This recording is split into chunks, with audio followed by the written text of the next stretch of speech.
There's something about a president talking to another president, no matter how big or small the country is, things get done or they don't get done. You need that one-on-one time. Is that how Senator Marco Rubio feels? Let's ask him. He joins us now from Washington. Senator, as we get these revelations about the president, his leadership style from his former Secretary of Defense, do you think he could accomplish more if he picked up the phone and talked directly to a leader like Karzai?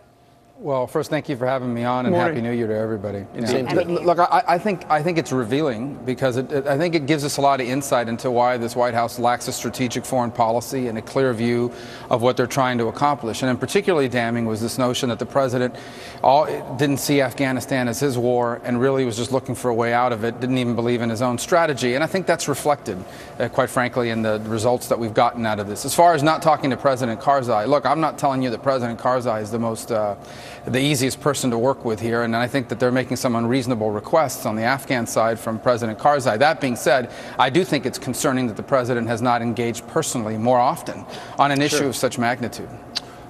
You have read excerpts of the Gates book called Duty. What's the headline for you? Well, I haven't read even the excerpt, I've just seen the media reports, but I think the headline is that there's a confirmation here that the president, in terms of making foreign policy decisions from a strategic point of view, has little trust in military commanders and, quite frankly, is looking to disengage the United States from the world as much as possible. The Afghan war, which is the one he campaigned on, by the way, successfully completing, at least according to former Secretary Gates, he didn't believe in that war. And as a result, I think you've seen that from the minute that we engaged in a surge, we started talking about getting out. And I think that sent a message to the Taliban that all they had to do was wait us out. Senator, the president is shifting gears here. Unemployment benefits and their extension obviously on the table here. He says, listen to this, that they create jobs. Well, then they wouldn't be long-term unemployed. I mean, that doesn't make any sense. I mean, obviously, look, there's a utility to long-term unemployment benefits. You're trying to help people that cannot find a job deal with the cost of daily living. But the only solution to long-term unemployment is employment. Sure. And so I want us to make reforms to that program that don't just give people a check, but begin to give them access to training so they can become employed again. Long-term unemployment is a very specific problem. It usually is caused by people that do not have skills to access the jobs that may be available. We've got to help them bridge that gap so they can get out of long-term unemployment. All we're doing now is just continuing the same broken program. Some states like Utah, Mississippi, Kentucky have made those kinds of reforms and have had tremendous success. All right, and let's just move to something else you're talking about and kind of leading the way. The president's coming talking about promise zones and talking about the war on poverty and reenacting it. He's going to formalize it on the State of the Union address. You're ahead of the game, because you have your own war on poverty. You have a different approach to it. What is it? Well, the president's focused on income inequality, the difference between the rich and the poor and the gap that's grown. That's the wrong focus. It doesn't give you a complete picture. The issue is not whether the cashier at Burger King makes less than the CEO.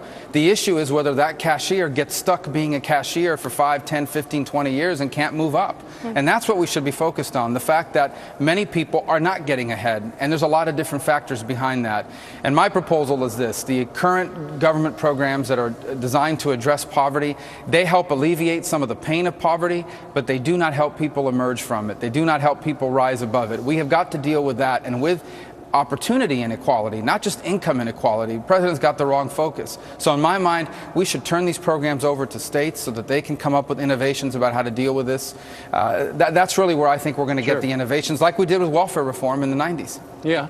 Regarding, income inequality, and we've heard a burst of this out of nowhere in the last week or two, because it looks like that's going to be the focus of the people across the aisle, the Democrats, there in Washington, because they think this is something they can win with in November.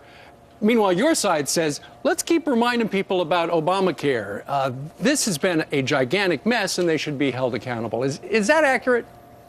Well, I think that they desperately are looking to ways to change the conversation away from Obamacare. They will not be able to do that because everyday people are dealing with everyday consequences of Obamacare. And so it's just happening in the real world. There's no way to avoid it.